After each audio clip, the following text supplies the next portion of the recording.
I used to write in the mornings before anyone was up. Fill pages with the things I couldn't say out loud. I stopped somewhere around the third month with you. It felt indulgent, a little too loud. I used to run on Sundays, used to call my friends more, used to read the books that nobody else had heard of.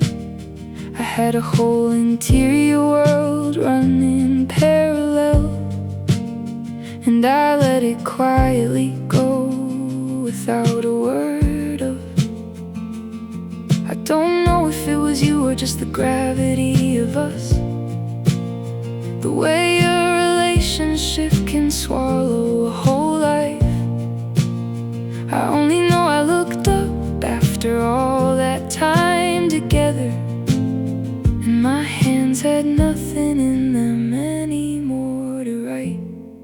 All the things I stopped doing when I was with you, I didn't notice losing them until they were gone. All the things I stopped doing when I was with you are the first things I'm trying to find my way back to now. The writing, the running, the reading, the calls, the small rituals I built before you had them all the things I stopped doing, I'm starting again.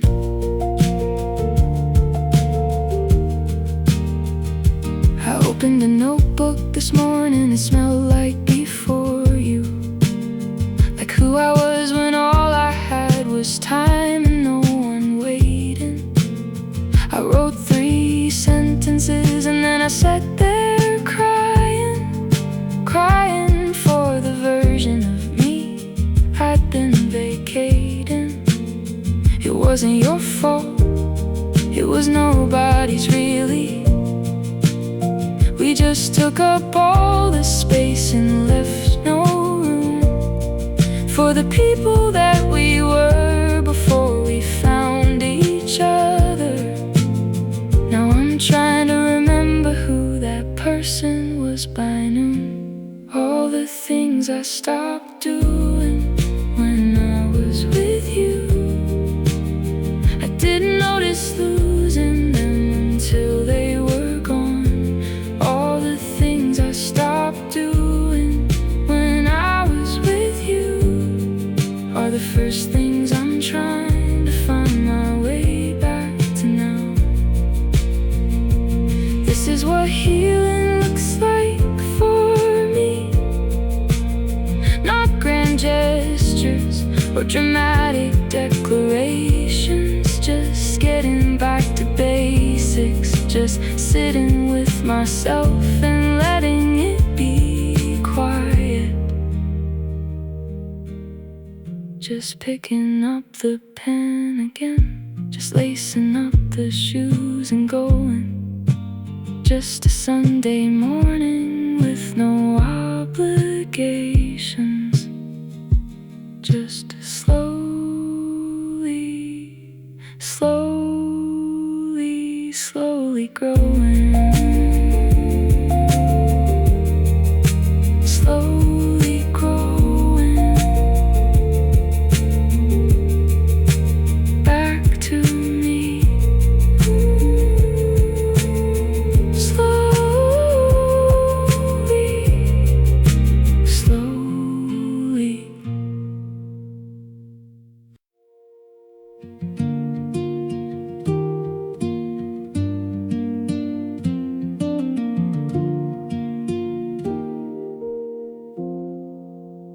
I took myself out to dinner on a Friday, sat at the table with a book and a glass of wine, felt conspicuous for the first 5 minutes, and then the strangest thing, I felt completely fine. I ordered what I wanted with no negotiation. I stayed as long as I felt like staying. I had the whole meal without checking to see if someone next to me was okay with what I was saying. And it was such a small thing, a table for one, but I hadn't been alone with myself in so long. I'd forgotten that I was someone worth eating with, that my own company could be right where I belong. I'm starting from myself this time, building from the inside, not the outside in.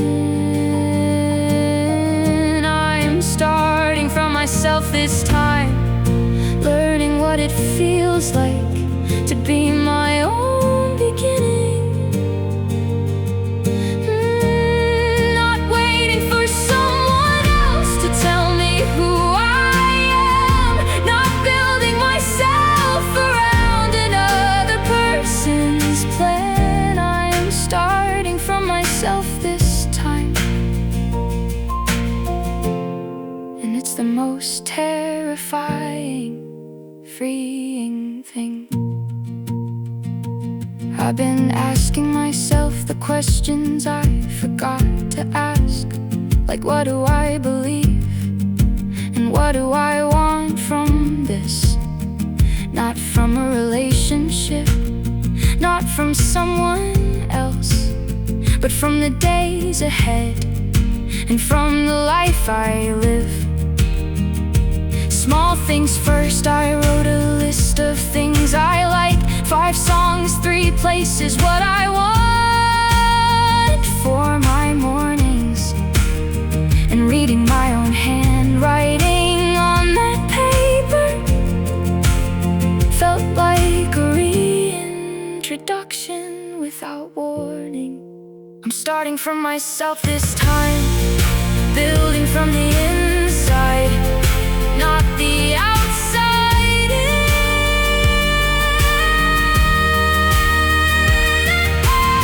This isn't lonely, I wanna be clear. This is the first time in years I feel spacious. There's room for me in my own life right now, and I'm choosing to live in it, choosing to face it. I'll love someone again, I know that I will, but next time I'll come in whole and not as a fragment. Next time I'll know what I'm bringing to the table, because I sat there with myself and had the practice, had the practice, knew myself, started from myself.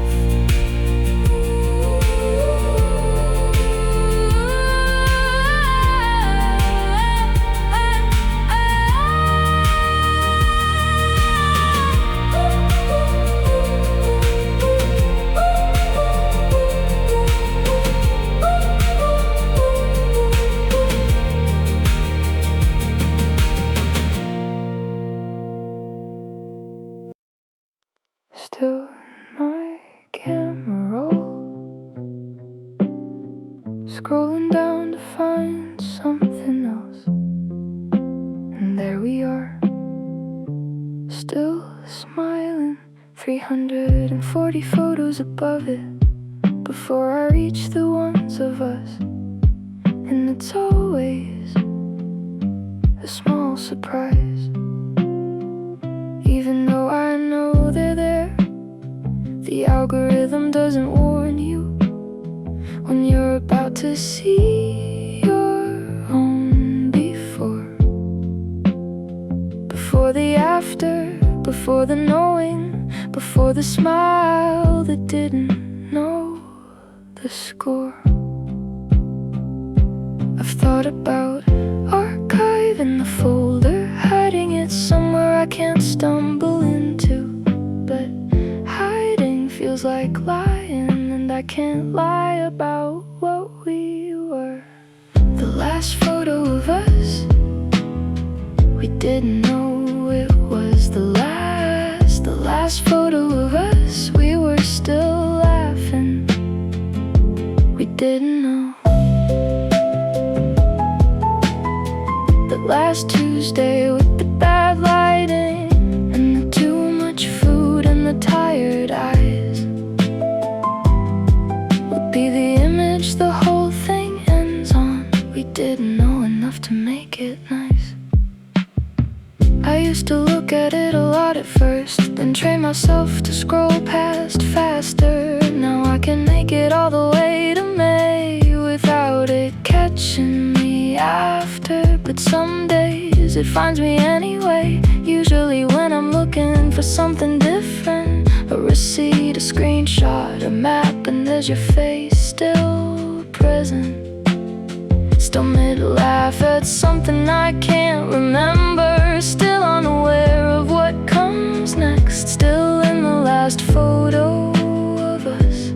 Still my favorite one left.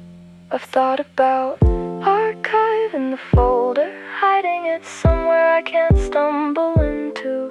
But hiding feels like lying, and I can't lie about what we were. The last photo of us, we didn't know it was the last photo of us. We were still laughing.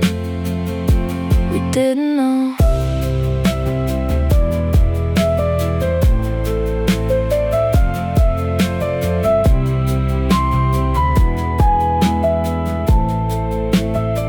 I think the last photos are the cruelest keepsakes, because they hold the version that didn't know. They're evidence of a specific kind of innocence. A moment before the moment becomes a before. I wouldn't delete it, I don't think I could, even if the stumbling cost me something every time. The last photo of us is still us, and I'm not ready to be only mine.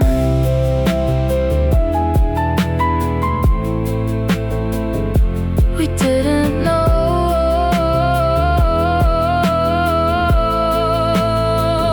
We were still laughing.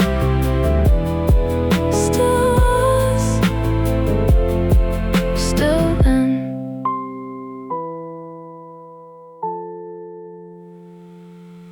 Still then.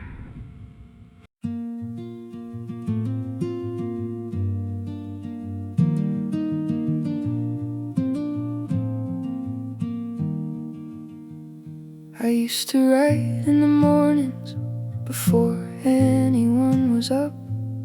Fill pages with the things I couldn't say out loud.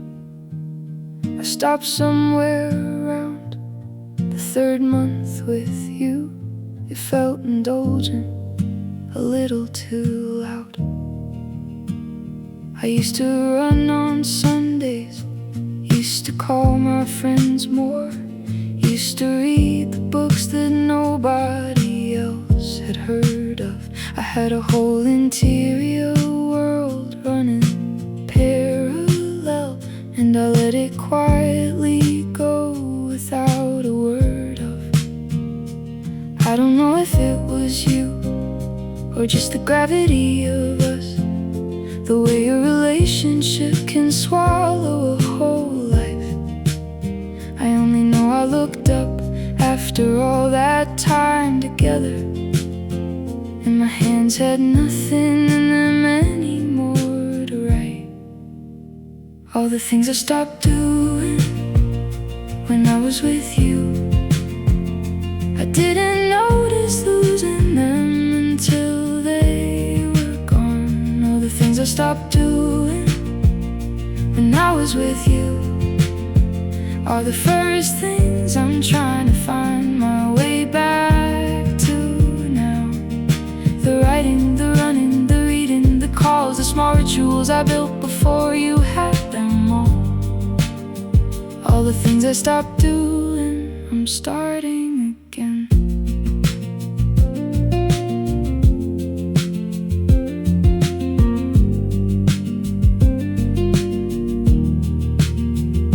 I opened the notebook this morning It smelled like before you, like who I was when all I had was time and no one waiting. I wrote 3 sentences, and then I sat there crying, crying for the version of me I've been vacating. It wasn't your fault, it was nobody's really. We just took up all the space and left no room for the people that we were before we found each other. Now I'm trying to remember who that person was by noon. All the things I stopped doing when I was with you, I didn't notice losing them until they were gone. All the things I stopped doing when I was with you, all the first things I'm trying to find my way back to now.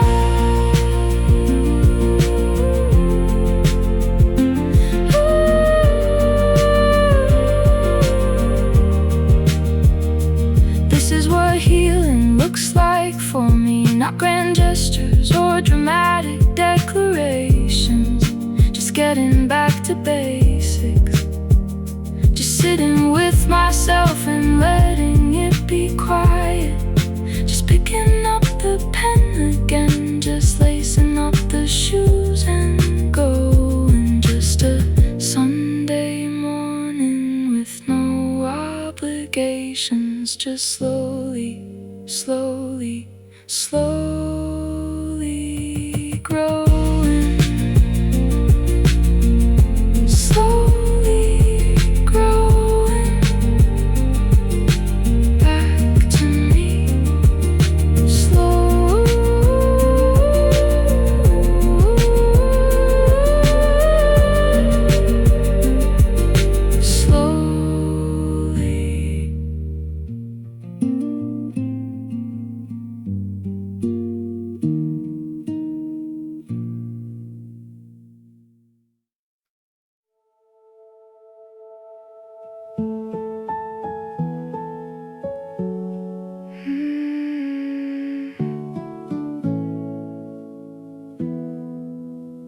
You brought out something in me I want back, the version that was easy with the world, who laughed louder in public and cared less about it, who wasn't so wound up and so tightly curled.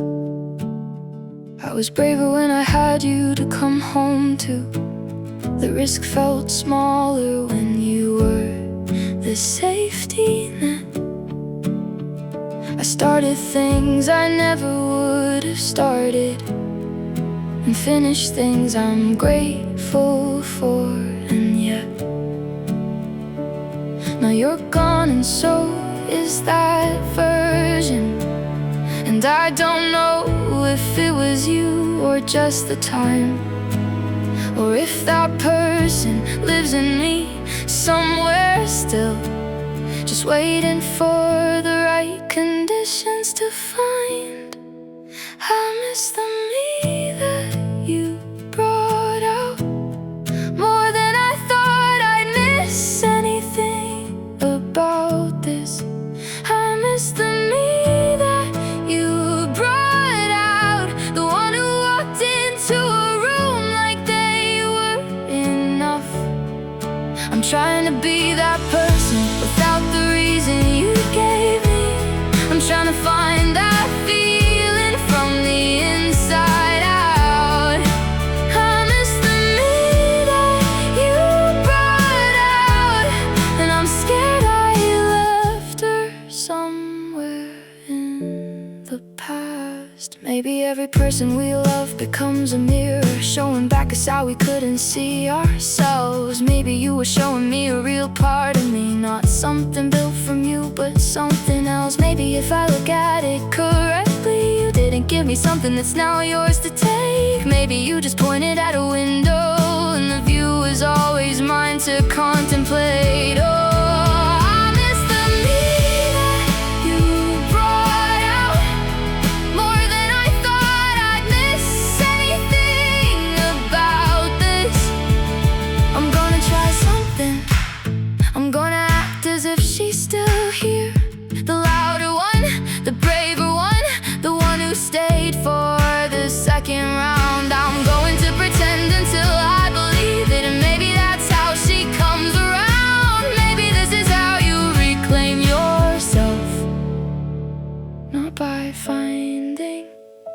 just by acting as if she's already home.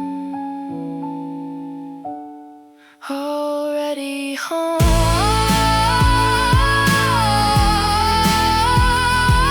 Already here. Already me.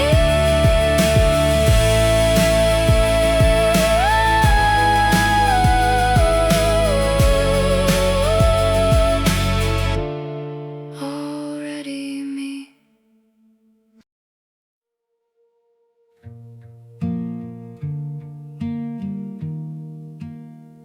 I've been trying to find the exact moment where things stopped being what they were. Because it wasn't a fight, wasn't a revelation. It was more like a sentence losing its words. Year one was easy, year one was a decision. Year two was where the edges started to show.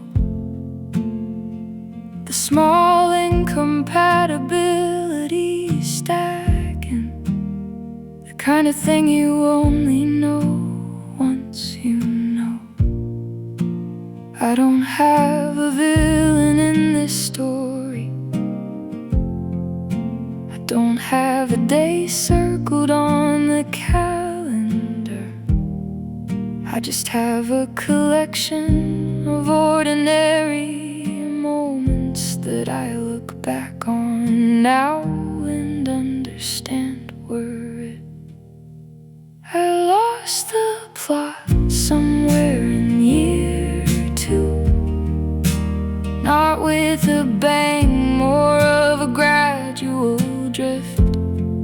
I lost the plot somewhere in year two and kept showing up, not knowing that I did. I was still using the same words for something that had quietly changed into something else. I lost the plot somewhere in year two and spent another year not telling myself. I've done the math on all the dinner conversations where we talked about anything but us. We got good at filling space with comfortable nothing. We confused peacefulness with a lack of fuss. I don't regret the time, I can't regret it, because I was doing my best with what I knew. But I wish I'd been honest with myself a little earlier. That lost feeling wasn't just a phase I was going through. I lost the plot somewhere in year two, not with a bang, more of a gradual drift. I think this is the part that's hardest to talk about, because it means no one was wrong, no one was cruel. Just two people growing in different directions, with a gap between them no one knew how to close. And I think I knew, I just wasn't saying. Sometimes love is not enough to hold the shape. Sometimes you love someone and still have to let them go. And that kind of ending doesn't feel like an escape. It just feels like loss. A slow, quiet loss of something real.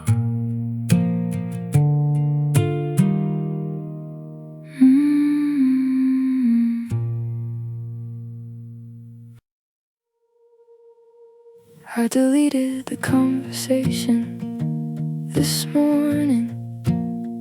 Held my thumb over it for a minute first.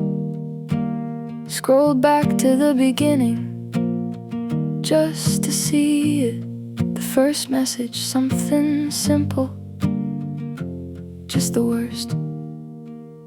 I mean the best kind of worst, the kind that starts things when you didn't know yet what it was gonna cost. I read it one last time, I let it sit there, and then I deleted it, now it's lost. 2,000 and something messages approximately. A year and a half compressed into a thread.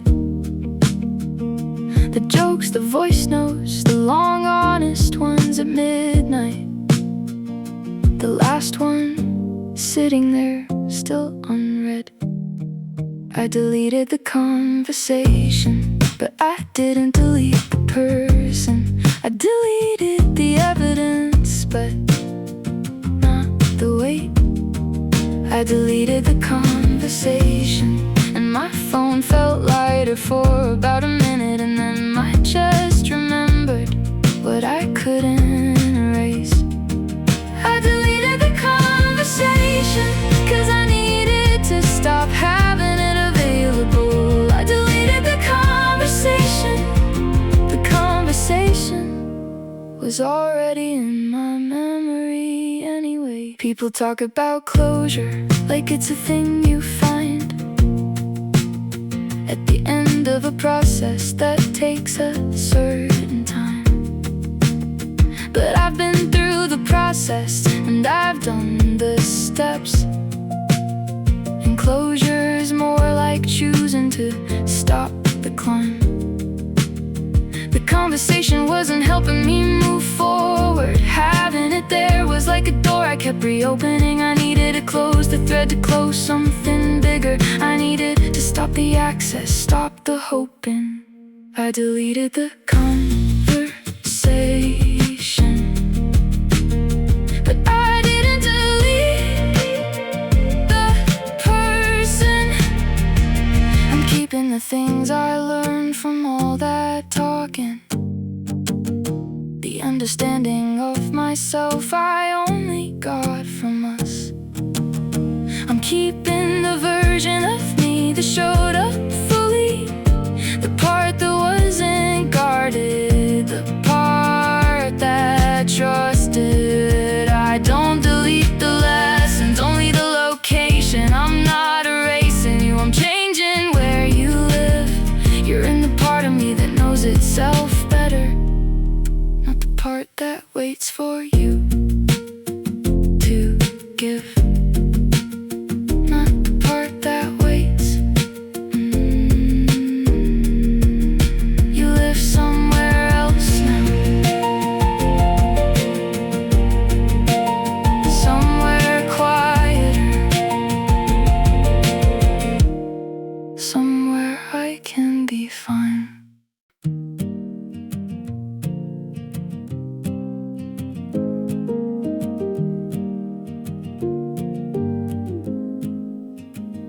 I'm very good at keeping the conversation going. I have a talent for filling in the silences, for asking the follow-up, the next question, the warmth, for making it feel mutual even when it isn't. I've been doing it with you for 7 weeks now, and you show up just enough for me to keep at it. I'm the one who opens every thread we have, and you're the one who closes it without a habit. I started counting, I know that sounds obsessive, but the data was the only thing that felt like truth. 3 messages for everyone you sent me. I was the conversation and you were the excuse. I talk, you tolerate. I reach, you receive. I show up, you're available enough to keep me. I talk, you tolerate, and I've been calling that enough, but enough is not the same as what I want someone who initiates, who opens the thread because they thought of me, not someone who responds because I sent them something. I went silent for 3 days just to see what happened, and what happened was a lot of absolutely nothing. And the nothing was the most clarifying data that my brain had been refusing to be touching. I wasn't testing you, I was testing myself to see if I could sit with what was real. The nothing confirmed it gently and completely, and I let myself, for the first time, actually feel. I talk, you tolerate, I reach, you receive. I'm looking for someone who wonders about me on a Tuesday for no reason in particular, who texts first sometimes, who thinks of me and says it, whose presence in my life isn't only singular. It's not a lot to want, and I won't apologize for wanting reciprocity as a baseline. I'm closing this conversation not in anger, but because I deserve a thread that goes both ways this time.